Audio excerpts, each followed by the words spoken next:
So my next question is to Dr. Wilona. How can we really help people to be less rigid in their thinking?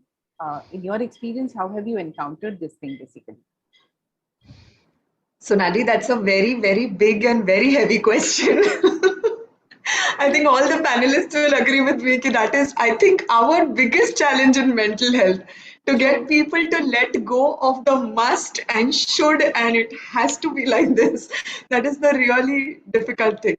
So, for me, actually, the shift happened when I studied REBT, and I think it made life a lot easier for me. And this is personal experience, not clinical experience that I'm picking up from here, but very personal experience that the shift from at least this much should be there if the person cares about me or if the person loves me or if I should move ahead in life Right. to if this is there it would be fantastic, but even if it is not there I can stand it, has been what has made me a happier person today. And I think when I work with my patients, I try and bring them to a realization that uh, the the cognitions that are contributing to the depressive emotion or to the anxious emotion are stemming from the thought that I will not be able to tolerate it if I don't get this or if this doesn't happen.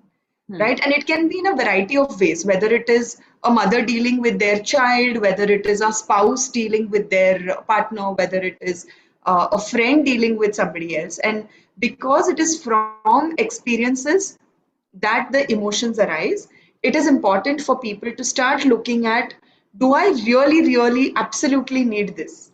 Or Correct. is it just something that I think will add value to my life? And if it is not there, does it mean that my life is without value? Or does it mean that I need to look at finding that value somewhere else? Hmm. Hmm. Rigidity is often something that makes it so difficult for us to cope up with the demands in day-to-day life, right? Right. For example, when the pandemic hit, the entire thought that this should not, absolutely must not happen to me or my family, True. and that contributed to so much fear. And the reality was that it was a virus. Hmm. I mean, there is no control over its spread, right? It can really spread really fast. So there has to be a component of, yes, it would be bad if that happened, but till it happens, let me not jump and worry about things. And when it happens, let me do whatever is in my hand to see that I have a positive outcome, while at the same time being prepared that negative outcomes might also happen. Absolutely. So it takes a lot of, work on self, work on the self-talk that you have, work on the emotions that you express as a result of that self-talk, and then eventually the behavior that becomes the result of the emotions.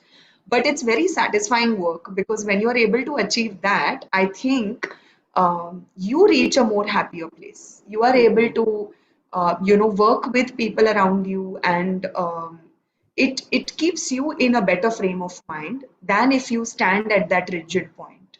Yes. Um, for us, rigidity is, of course, also looked at clinically as, a personality pattern that contributes to the person coping from a particular illness. So, as a psychiatrist, I definitely look at whether or not the patient in front of me would have a very rigid pattern of behavior so that I can then choose what form of psychotherapy or what kind of psychotherapist I would choose for that particular patient.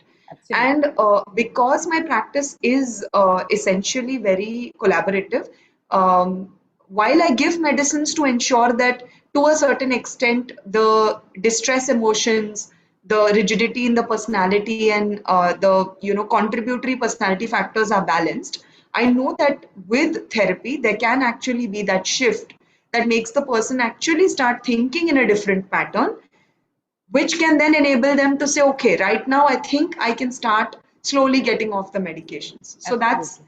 that's another plus point there. Absolutely. Absolutely.